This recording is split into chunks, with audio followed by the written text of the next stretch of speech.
देखिए, आपने ही प्रश्न में ये बात इंगित कर दी कि जब चुनाव आता है, जब कांग्रेस को हिंदुत्व और हिंदू देवी देवता याद आते हैं। इस देश की आज़ादी के बाद हिंदू मतावलंबियों, हिंदू दर्शन, हिंदू देवी देवताओं, हिंदू मंदिर, हिंदू परंपराओं का जो कुठाराघात हुआ वो केवल और केवल कांग्रेस ने किया। और ये परिपाटी अभी से नहीं, नेहरू के समय से चल रही है। नेहरू परिवार ने इस देश में लगातार हिंदुत्व के खिलाफ काम किया। हिंदू भगवा आतंकवाद, ये सब शब्द इस देश में या दुनिया में प्रचलित करने वाला कोई है तो वो कांग्रेस है। एंटनी, कांग्रेस के वरिष्ठ नेता, उनकी रिपोर्ट में ये बात जरूर आई थी कि कांग्रेस की जो बदहाल स्थिति इस देश में है उसका बड़ा कारण है कि हमारा विचार कहीं ना कहीं, कांग्रेस का विचार, एंटनी रिपोर्ट में कहा गया था कि कांग्रेस का विचार हिंदुओं के खिलाफ जा रहा है। और इसलिए नाटक नौटंकी करने के लिए हर चुनाव के पहले आपने देखा होगा राहुल गांधी, प्रियंका गांधी या कांग्रेस के नेता हिंदू बनने की कोशिश करते हैं, अपने आप को प्रकट करते हैं। मैं पहले भी कह चुका हूं कि आज तक आपको कभी सोनिया गांधी या राहुल गांधी या प्रियंका गांधी घर में पूजा करते दिखाई दिए क्या?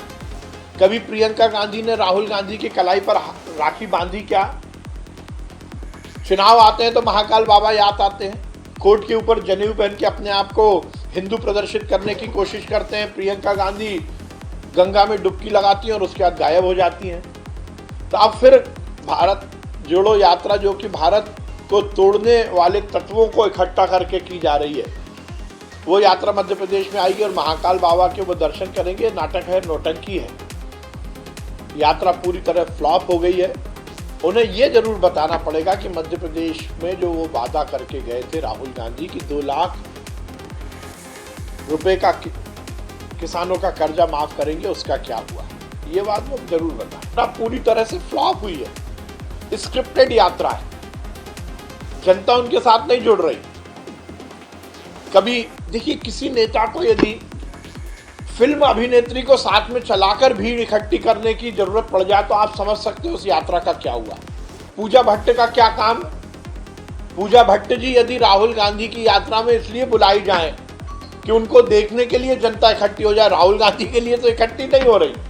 कभी दौड़ लगा रहे हैं, कभी मुक्केबाजी कर रहे हैं, कभी अपने आप को चाबुक मार रहे हैं। ये हंटर पॉलिटिक्स कहाँ से शुरू हो गई? ये हंटर पॉलिटिक्स इस बात को इंगित करती है कि इनकी मानसिकता है हंटरबाजी। कांग्रेस और नेहरू परिवार ने इस देश की जनता के हितों पर हंटर चलाए हैं, इसलिए राहुल गांधी खुद पर हंटर चला रहे हैं। मुझे समझ में ही नहीं आ रहा ये कौन सी यात्रा है। कभी पाकिस्तान जिंदाबाद के नारे लगाने वाली लड़की को गले लगा देते हैं, कभी भीड़ इकट्ठी करने के लिए पूजा भट्ट को बुला लेते हैं। तो आप समझ सकते हैं जिस राजनीतिक व्यक्ति को, फिल्म स्टार को बुलाकर भीड़ इकट्ठी करने की जरूरत पड़ जाए, उस यात्रा का और उस नेता का क्या भविष्य होगा, ये आपके सामने प्रकट हो।